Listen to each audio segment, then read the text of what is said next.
Well, I've got Phil Beisel here today, and we're going to give you so much Phil Beisel this weekend that I hope you love him because by the end of the weekend, you're going to be going, I can only listen. Everything that Phil Beisel says from now on, Yeah. I'll listen to. You think that'll happen, Phil? I don't know. Do you think it'll only happen if I subject my wife and kids to it? Like you got to listen to your husband and dad speak endlessly about, stuff he does. So I don't know Tesla, about Tesla and everything he. about Tesla and Yeah. and the Well, future and so I'm uh, just gonna be straight up with the audience here. I am gonna be driving 5 hours round trip tomorrow in the rain to go to my grandson's first birthday party. where is that? That's gonna be in West LA, Culver Oh wow. City, Inglewood area. After having just spent 5 days last week going to North Carolina to see my youngest granddaughter, who's Yeah. only 3 months old. And so it's a big week, a big family week here. But since I'm going to be traveling 5 hours to go to a 2 hour birthday party because it's going to be raining, so therefore the freeways are going to be a mess. I need content for this weekend. So instead of doing an hour show with Phil, Yeah. we're going to do three 20-minute shows and break up the subject matter so that it's Yeah. interesting. Hopefully that'll be good for you as well. I don't do this to hurt you or harm you. Doing it, I'm just doing it because. Anyway, Phil, we just watched Elon Musk at the Barron conference Yes, we where, did. where Ron Barron, the multi jillionaire, had a conversation with Elon, and they went over a whole bunch of subject matter. Yes, they did. So, for those who didn't watch it or couldn't watch all of it, or even just watched it, but you'd love to hear what Phil and I thought about it, what jumped out at you the most? Hmm. Well, let's talk about chips and factories. Okay. Right. Okay. Okay. One thing is he was talking about, he realizes, I don't know whether it's not clear to me when Elon realized this, but that this chip, AI5 and or his chip program was sort of in trouble.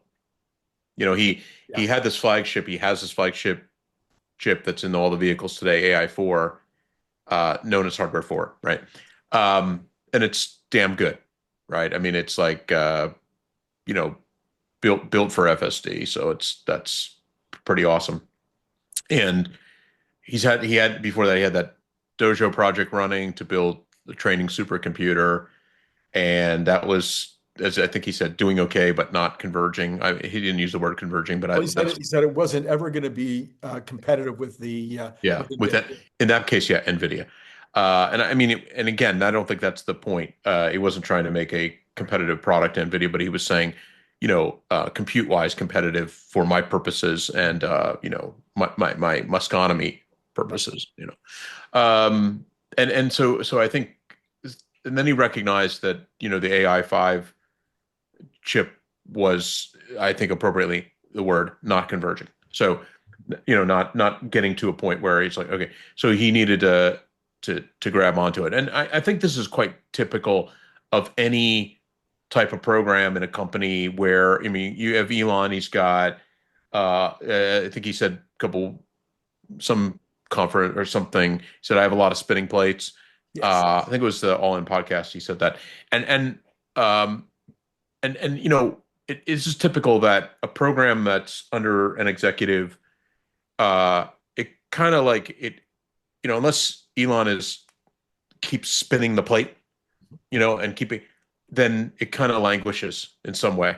It either doesn't go towards what he's thinking is the right uh, point of completion, or who knows, right? I think I So think I think all of us face this. I certainly yeah, oh did. yeah, of course, I, of I course, certainly did as an owner. of Is course, I felt that as the CEO, whatever my title was, president, I think. Anyway, that I had five categories that I was responsible right, for. right, And in any given year, I could not manage all five equally because all right, one or two of them would seem to be more urgent, more in front of me, or yeah. three of them, and then two of them would languish. And then the next year I go, oh my gosh, I'd let that get away from me. And I think you have to be juggling all the time in the spinning. Uh, Yeah, and it's the human condition, right? sure, The sure. human condition is to solve more or less, maybe it's our fight or flight kind of model, built in is we go and we fight the fire. Right. We fight fires over plan for the rainy day. I mean, plan for the fire. Maybe yeah, because the rainy day would solve maybe the fire, but we do that. So I think Elon kind of went. There was some realization, some light bulb when he was coming off something else, and he said, "Okay, let me think about this whole my projects with where autonomy is going. Oh, I see autonomy. I see FSD really converging on this idea that cars will drive themselves. Oh, wait a minute. Where's Optimus? Oh, that's really important.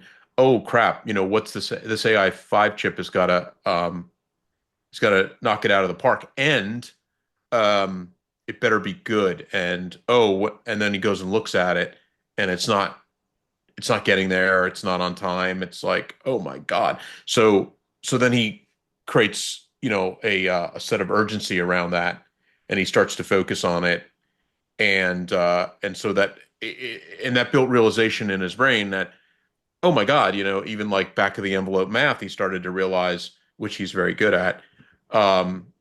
He started to realize, oh, I can't get enough chips out of Samsung and Taiwan Semi to actually feed the program. I'll starve my production line because, as we know, if you're going to say build a vehicle or build a bot, if you're missing one part, you can't build the thing. Right. Uh, Especially the chip, especially the brain. That would be one that would be pretty. yeah, yeah. Yeah. So I mean, so he went really deep on that. I mean, one thing he did was he dissolved the dojo team. Uh, in the famous, I don't know if it's famous, but he dissolved the dojo team. He started talking up the need to get to lock in some chip supplier like he did with the Samsung AI6, where Samsung has a fab in right outside of Austin, and he's going to lock them in to be exclusive. I think it's for AI6. Mm-hmm.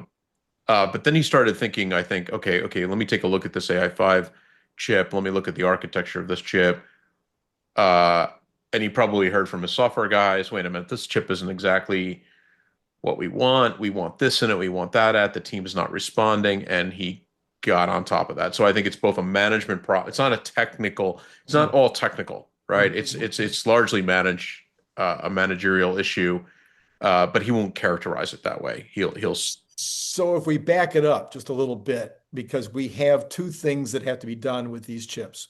One of them is training and the other is inference. hmm, And Jensen Huang has pointed out over and over and over again that 90% of future chips are going to be used for inference, maybe right, more than 90%. And right. so Elon's sitting there and he's trying to build Dojo, which is a training activity, Yes, mostly inference, mostly. but mostly training. Yeah, And he's trying to create this AI5 chip, which is almost 100% inference, right, as well as needing to be super lightweight and super low wattage for the two applications that it right, has. And so he's got these are like disparate. They're like right, two different product lines. And right, he goes, wait a minute, I don't need the training. I can buy that from NVIDIA. right. I don't think I'm ever going to get there anyway. I don't need the training. So I'm going to concentrate on the inference. And that way I can bring my teams, whoever's the best of these two teams, put them together, and we can build the best inference chip in the world by not even close. Yeah, I think you largely got it. And I would add a little bit to that. I would say that time has informed this conversation, and in the sense that technique has changed over time. And when FSD started its data center activities, meaning training the model, it was largely imitation learning, which is you would say pure training. Right. But as it's progressed into 14, reinforcement learning has come to be a major part of it, and will if it not already has, will dominate the compute side. Mm-hmm. And why is this important? Because what's happening in reinforcement learning is we're basically running simulations of the car in the cloud. We're running it at the data center, Right. which means we're doing inference, which means that, what I understand is outside of 100,000 NVIDIA GPUs at Cortex, the training center in Texas, there's about 40,000 hardware 4 boards sitting there doing RL stuff, reinforcement learning activities. Yeah. So as training shifts to reinforcement learning, this is a big deal.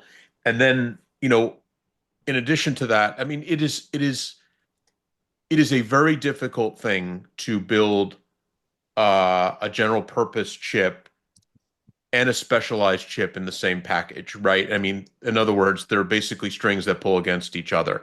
Right. And so if you think about what's going on, why, the chip that they want to put in vehicle to run FSD, and the chip they want to put in Optimus to run Optimus models it's largely the same thing. We've talked in previous shows about the fact that they're unifying FSD and Optimus are the same AI. And I mean architecturally. I don't mean like the little experts in the box, but I mean architecturally they're the same, which means that they run the same operations on chip.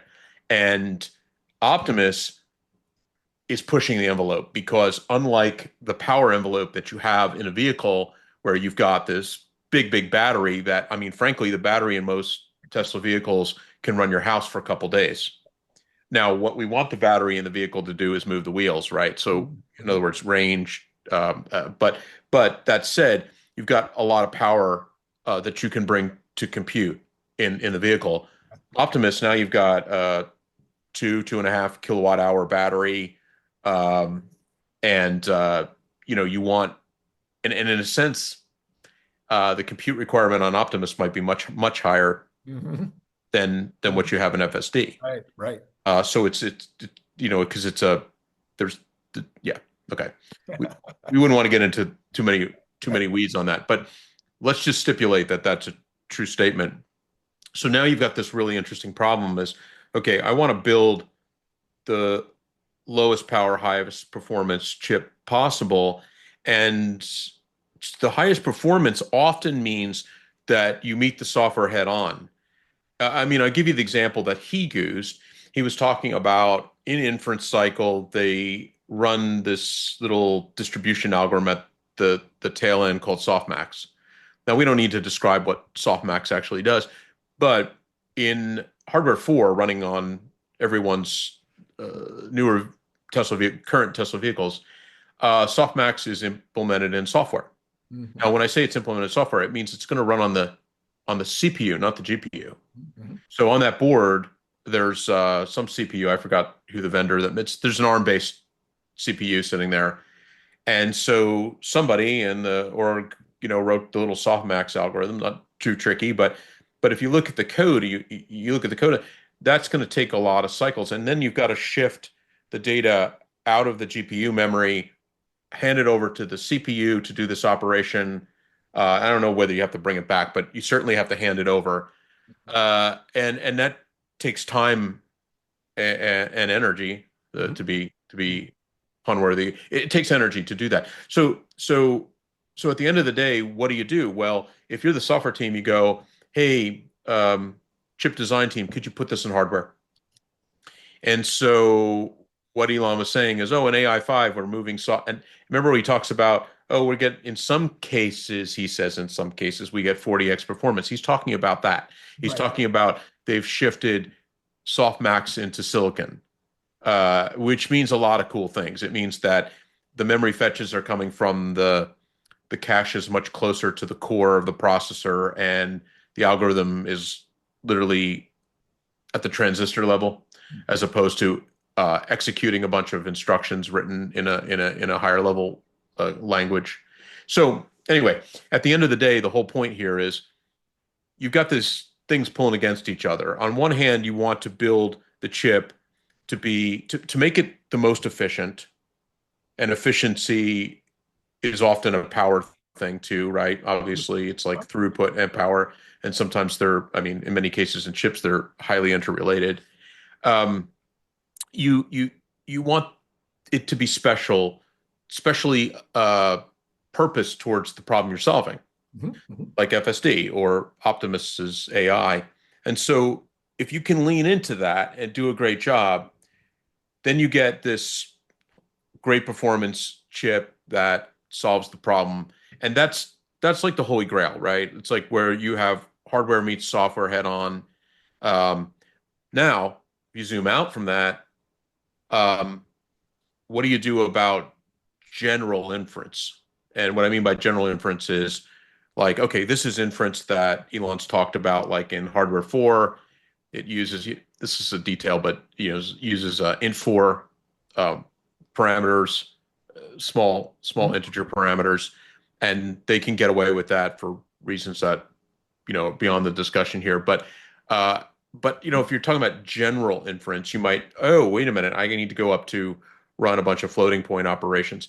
And if you look at traditional processors, uh, again, it's a little bit out of my specialty area, but if you look at what's going on in, say, NVIDIA, they've got kind of a lot of different. They got a lot of uh, there's a lot of kitchen sink stuff going on. Like this Yeah, yeah, because it's a general processor. right, Well, it's not a general processor because it's a general GPU processor. right, right. It's got to handle different loads, whether they're training or inference from different, customers who bring Yep. it. Oh, I want, it to run this way. I'm gonna do floating point 32 math. Oh, I want to do integer math. And these are different things. And so the processor starts to get bigger, the highways expand, the core, in other words, over there, and that part of the town is where they do the floating point math, and over here is where they do the integer math, and they send the traffic that way if the job is, and then what happens is the silicon die gets bigger because there's more transistors there, and then it's not as power efficient because the memory is further away from the math cores, the operation Right, cores. right, right, right. Yeah, so this is a tricky thing. Like, how do you get that Goldilocks principle where you're like, it's not too hot, not too cold, it's just right? And that's what Elon, I think, is saying is, as I dig into these chips, I not only want a chip, I want the software teams, the AI teams to tell the chip designer, build these purpose-built stuff so we get the greatest efficiency, throughput, et cetera, power on FSD in Optimus. Uh, At the same time, guess what? I want you to build towards some general inference cases because I have this idea of taking these chips and throwing them in data centers in space. In space, right? Yes, Yeah. yes. So yeah, sorry, it's just so many words here, but Well, no, I the, know. And then if we come full circle back to the concept that we started with is that so then he's got this AI fight. So after they've gone through all of this process and Elon is concentrating, working every Saturday and some Sundays, he said, in order to get this done.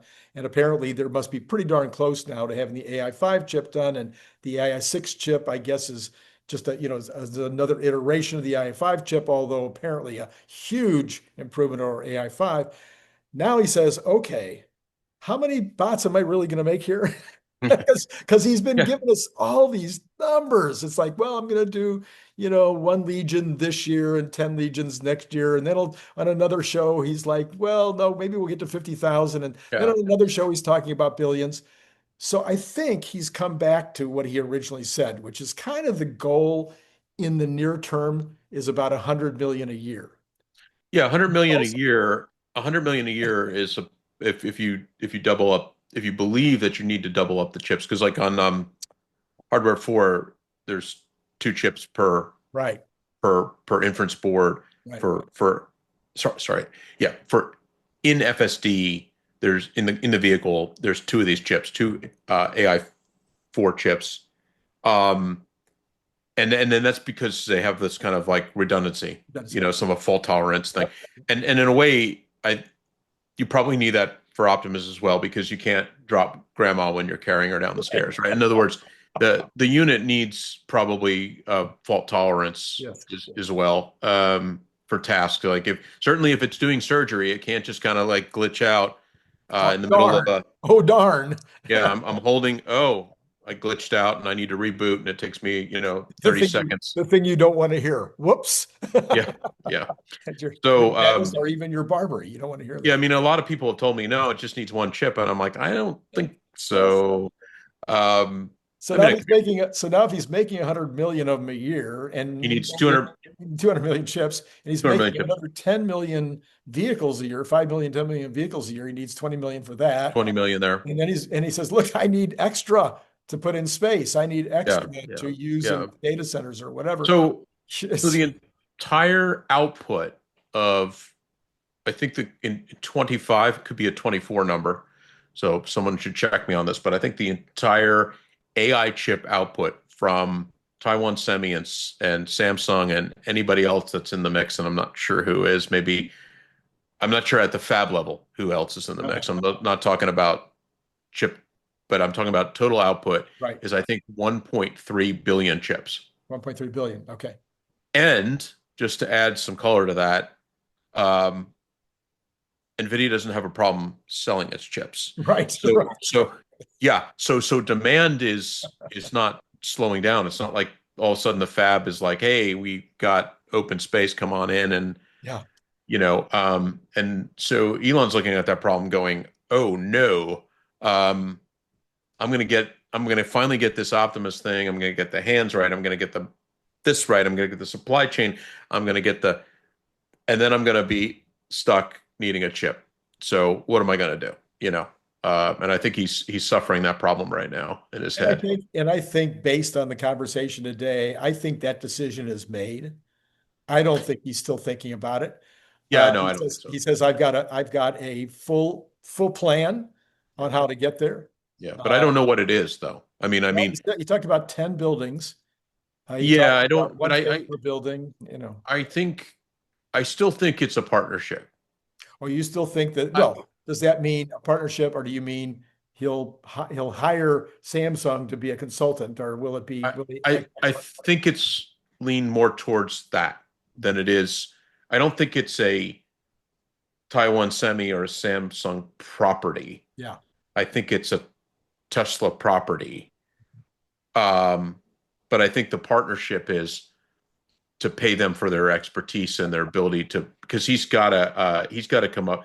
Like, even one of the cool things, if you remember back in, I think it was August timeframe, he was talking a lot about the AI6 deal with Samsung. Mm-hmm. And we did some shows on it. It was very exciting to me. I'm like, wow, yeah, because I wrote that article about, inference is going to dominate, like boom.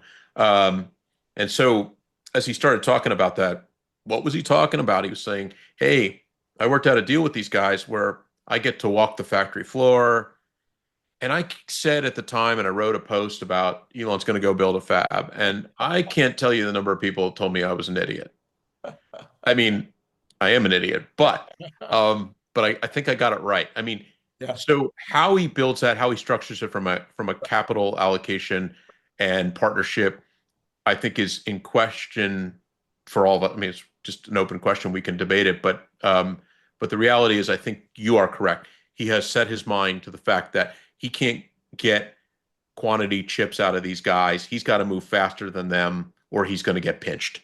So then we learn something about Elon. What I always love is to learn something new about Elon. And so he said, well, I think these guys are producing, they're going to ramp up as fast as they possibly can. Right. And he says, they're telling me that it'll take 5 years to get the numbers I'm talking about. And you and I were like, then his next statement, I'll let you have. Well, I mean, what did he say? I guess he said something like, I don't think past, or I think in 3 year. Right. I don't know the exact quote, but something about anything past 3 years is infinity. Yeah, like it's like, his sense of, never mind. Yeah, his brain is tuned to a sense of urgency that most people's brains are not tuned to. I mean, that's obvious, but he's kind of saying it like, here's what I'm going to tell you about me. Yeah, I don't really look past 3 or 5 years. I'm not like building my 10-year plan is really just really about this 3-year plan. So you know what I love about Elon, in a sense, his thinking process. Like, I think people who love him think he's so like that, it's so deep, but in some sense, what's deep is the fact that, or maybe the part that's deep is that he can grasps stuff intuitively quicker than the rest of us. So like he has and never forgets anything. he never forgets anything. Everybody says about him. He never, if he learned it, he's got it. Yeah. Yeah. That's great. I mean, that's pretty helpful.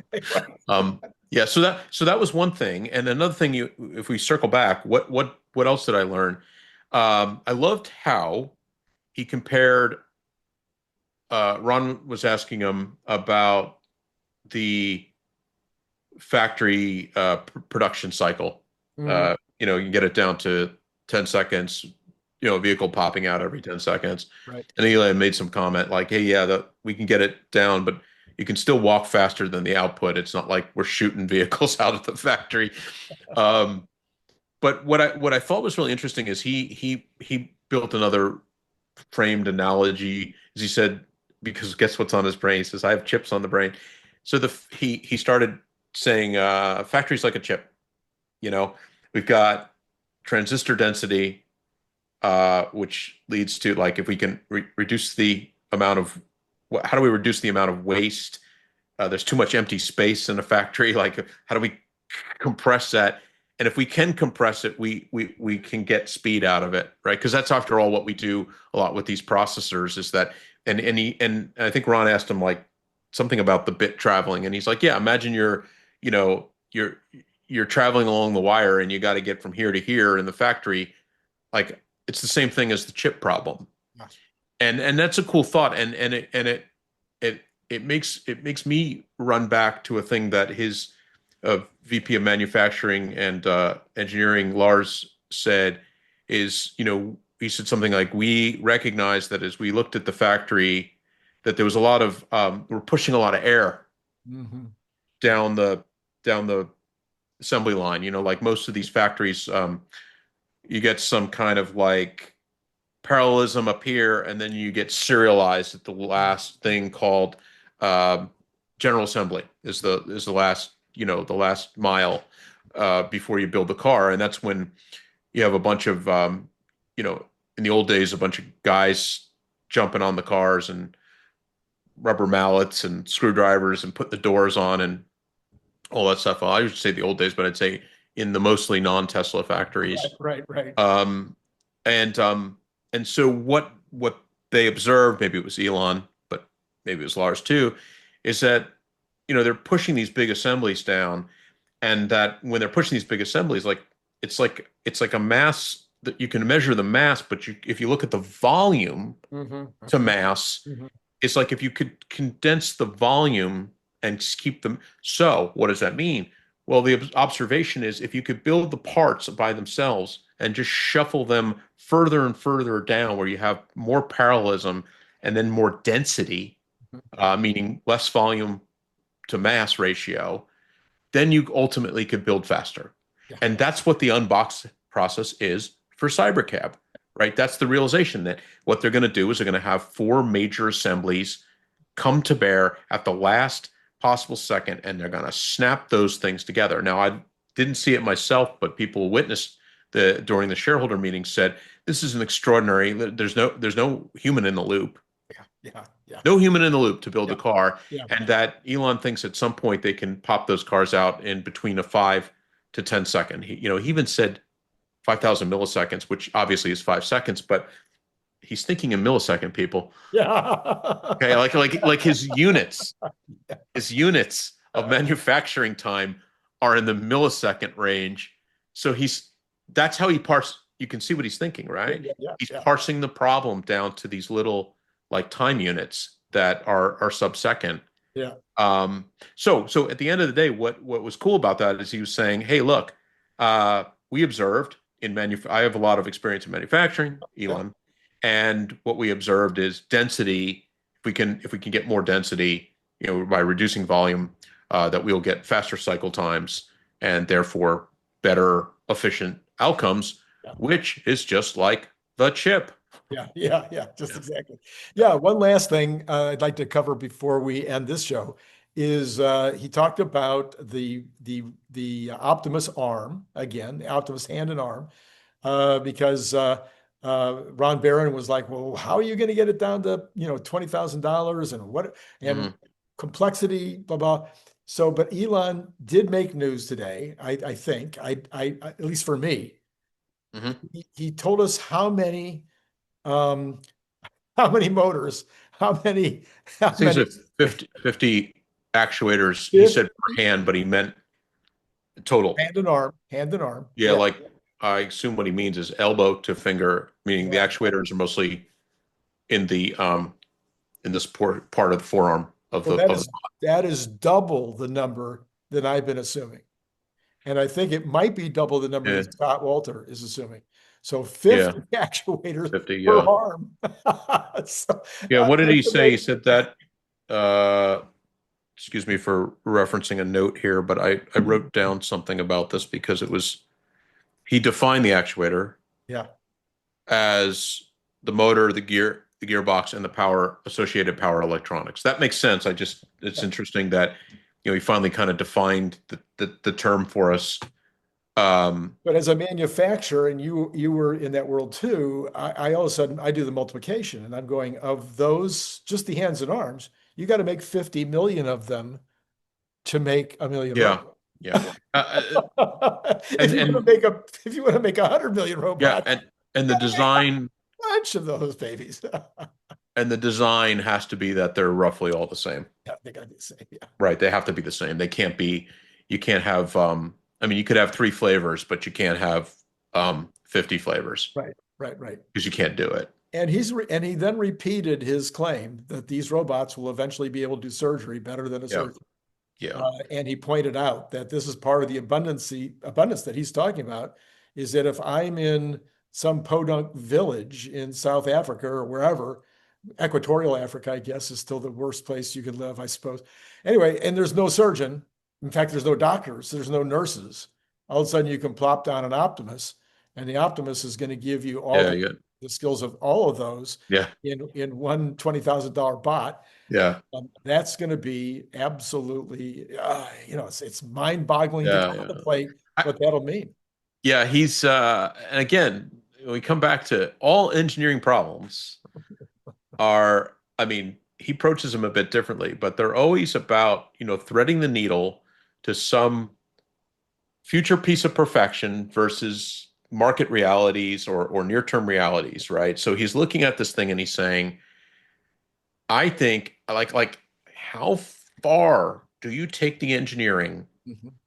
to get to a happy place? Mhm. And a happy place is not defined as perfection, because if it is, you're chasing something.